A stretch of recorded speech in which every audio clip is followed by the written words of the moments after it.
Everyone, good morning. এখন বাজে সকাল 11:30। কেমন আছো তোমরা সবাই? আশা করি তোমরা সবাই খুব ভালো আছো, আমিও খুব ভালো আছি। তো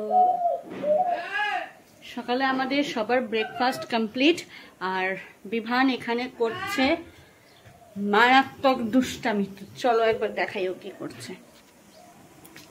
আর এই হচ্ছে আমার শান্ত পাপা। সে হাই, হাই করে দাও।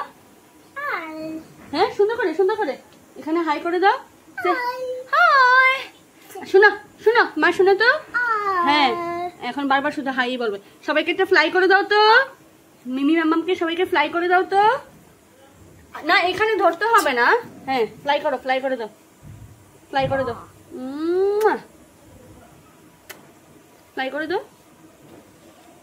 বড্ড দুষ্ট। হ্যাঁ, তো একটা সুন্দর জিনিস তোমাদের সাথে শেয়ার করব। আমি কালকে বিকালে এই জিনিসটা দেখতে পেয়েছি, তো এরপরে রাত হয়ে গেছে বলে আর আমি ওদেরকে কোনো রকম ডিস্টার্ব করতে চাইনি। তো এখন যেহেতু সকাল হয়ে গেছে, তো ভাবছি তোমাদের সাথে এই জিনিসটা শেয়ার করি। তো আমি ওকে কোনো রকম হার্ট করব না, তো একটু দূর থেকেই দেখানোর চেষ্টা করব। আশা করি তোমাদেরও ভালো লাগবে। তো চলো দেখাই।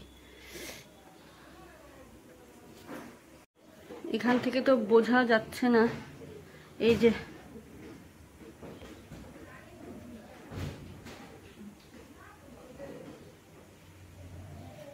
এখান থেকে। তো এই হচ্ছে একটা কবুতর, তো আমরা এটাকে জালি কবুতর বলি।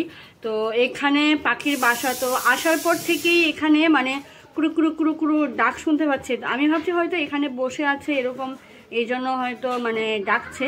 কিন্তু কালকে বিকালে দেখতে পেলাম যে না, এখানে তো ওনাদের বাসা আছে আর একটা ছোট পাখির বাচ্চাও আছে। তো বাচ্চাটা এখান থেকে দেখা যাচ্ছে না।